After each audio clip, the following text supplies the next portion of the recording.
কলা মচুৰ হয় গোটা বাকলি দিয়া থাকে এইটো মই এইটো ৰাতি ভিজাই থৈছিলোঁ এতিয়া মই ইয়াক বইল কৰিম কিনে তাৰপিছত বনাম বইল হ'বলৈ দিওঁ কুকাৰত 3-4টামান চিটি মাৰিব লাগিব ইয়াৰ কাৰণে মই এটা পিঁয়াজ কাটি দিওঁ ওপৰত অকণমান নিমখ দি দিওঁ ইয়াতে সিজিবলৈ অকণমান হালধি গুড়া দি দিওঁ এতিয়া ইয়াক মই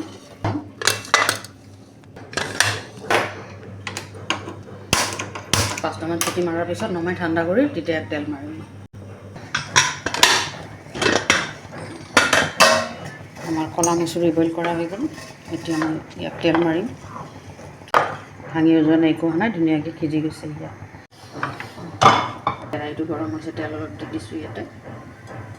জিৰা অলপ ফৰণ দিছোঁ পিঁয়াজ কাটি দিছোঁ পিঁয়াজ বিলাহীখিনি দি দিওঁ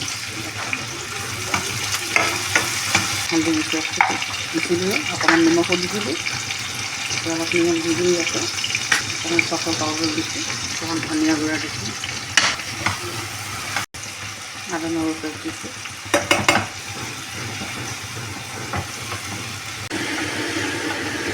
এইখিনি যে বইল কৰি থৈছিলোঁ এইখিনি এটা তেল দি দিওঁ মছলা খাবলৈ খুব ভাল লাগে দাইল খালে আৰু বেলেগ একো নালাগে ৰুটি দি ভাতি দিও খাব পাৰি টেষ্টটো বৰ ভাল তাৰপিছত মই গৰম মছলা পাউডাৰ দিছোঁ অকণমান ঘি দি দিছোঁ ওপৰৰ পৰা অকণমান জ্বলা গুড়ি দিছোঁ জ্বলা নাই কাশ্মীৰী জলকীয়া গুড়ি সেইটো এনেই কালাৰৰ কাৰণে দিছোঁ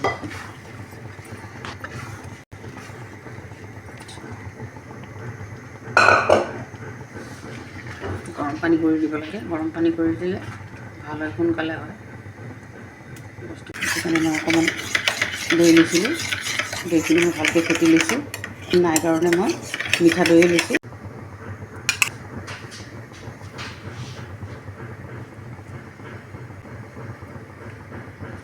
গৰগৰাই ভালকৈ উতলি যাব তেতিয়া মই ইয়াক নমাই দিম আৰু বেছি একো কৰিব নালাগে ইয়াতে অলপমান উতলক 5 মিনিটমান ভালকৈ দাইলটো বঢ়িয়া হৈছে ধুনীয়া